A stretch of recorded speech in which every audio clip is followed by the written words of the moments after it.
Hello everyone, it has been some time. I took a little bit of a break. There were some things that were going on, movies, woohoo! So, better late than never. And the best thing that happened, I found out quite some time ago that in my area, where I live, contrary to what I was saying before, that we had no hobby shops, sports card shops at all. This was not the case. I found out that we had one in Kennewick. That's Richland, Pasco, Kennewick is where I live in the Tri-Cities, Washington State. We had one next to a bowling alley. It had been there for some time, and they moved from that location to a much closer area. And a purchase that I made, an individual told me, yeah, it's in Kennewick. I was like, woohoo! And sure enough, I went there, woohoo! This is a couple trips, I basically went there first and foremost for what we all need, supplies. Because these same things on eBay would cost much more. I mean, one touch for $2. One touches go for about $5 a piece now on eBay. So, and I was happy as ecstatic to get supplies. Definitely needed those. And I went through everything. The first time I went there, I went through all his boxes and all that stuff. My first trip there, these were in his basically the dollar box, you would call it. So I got this nice Teddy Bridgewater rookie. Love me some Teddy Two Gloves. Like I mentioned before, I think he's getting the shaft in Carolina. Because it's not his fault that Carolina didn't win a lot of games. I mean, when you don't have your best offensive skilled player on the field for pretty much the whole season, that being Christian McCaffrey, how do you expect to succeed? Robbie Anderson, who came from the New York Jets over to the Carolina Panthers, great wide receiver, but, even statistically, he didn't do so hot. So, the blame shouldn't be put on Teddy, plain and simple. And now he has to deal with Sam Darnold.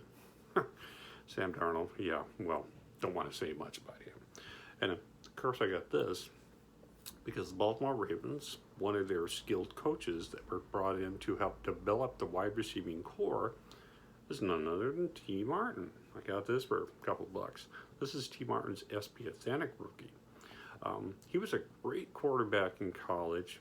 He played for the Tennessee Volunteers. Go Vols. I mean, he's, of course, naturally overshadowed by Peyton Manning. But that's, well, it's Peyton Manning, we expect. Okay, but I got that, really sweet. Because I have some T. Martin cards, naturally, because I'm a big Tennessee Volunteers fan. I have been from the very late 80s, early 90s, because I can go through many, many players. But, other than Peyton Manning and the quarterbacks, they were a wide receiver university. They had so many great wide receivers that came out of there. Carl Pickett's is first and foremost comes to mind. Then there's Peerless Price. We didn't do much in the NFL.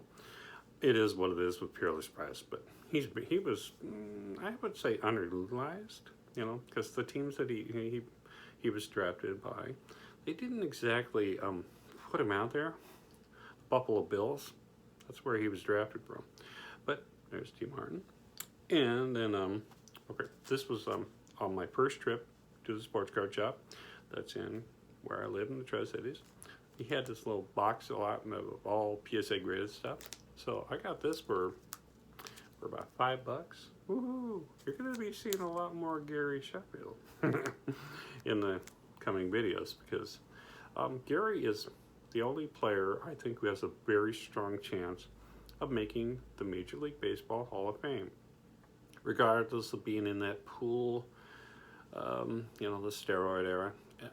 The man didn't do anything like shots in the butt like Barry Bonds, and didn't turn into incredible bulk like Mark McGwire. I mean, geez Louise, his legs are, I mean, my leg is the size of Mark McGwire's arms when he was playing, for Pete's sakes. He was just the incredible Hulk in baseball. But I got this, and you take a look here. That is an actual ball material that was put in here.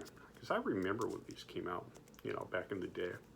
And, so, I mean, it's a PSA graded 8 near Mint Man, but that's mine. For $5, I love me some game used material. Baseball, I don't collect nearly as much baseball as I used to, because I only collect the guys that I watched playing growing up. You know, Gary is just a couple years older than myself. You know, so that was awesome. And then when I went back for a second time, because I forgot the one thing that I needed most, memorabilia, thick soft sleeves. You know, that's for thicker cards, you know, like 130 point stock, you know, really thick cards. So I forgot to get those on my first trip. I went back, I got this for, I think it was about 10 bucks. I mean, and this is another guy, he'll never get Hall of Fame consideration because he wasn't very polarizing. He wasn't like in the camera, you know, he just went out there and played ball. He was Wade Boggs, minus all the hoopla. You know, it's a good analogy because he was just contact hitter, bam, bam, bam. You know, when the ball came down, he'd slap it, you know, allow him, like Ichiro, you know. Ichiro is a contact hitter when he played for the Mariners and so forth. He wasn't about hitting home runs. It wasn't about triples and all that stuff. Thought that Willie McGee, that's who this is. There you go. Willie McGee did a lot of great baseball. I'm extremely underrated. You know, he retired, I think, with 323 batting average. But, you know, I guess he's not, you know, attractive enough for the sports writers, because that's how you get in the Hall of Fame for baseball. It's the sports writers. I don't know how exactly the NFL, I always thought it was the players that are already in the Hall of Fame. They pitch in voting, and I think it's still sports writers. But baseball, it's pure sports writers. Players can't have any impact on voting for players to get into the MLB Hall of Fame. And check it out, that's a sweet autograph. Very nice card. I like that. You know, of course, because, man, Willie was awesome. To me, I mean, okay. Well, that's the first video. You know, and now we got some more stuff coming up here. But I just wanted to get that one out of the way first and foremost because, woohoo, there is a sports card shop in my neighborhood. I'm happy, naturally. So, you know, so as I get more cards and stuff like that, I know where to go get my one touches, my soft sleeves, team bags, and all the other stuff that comes along with it. So, stay tuned for more coming up shortly. Okay?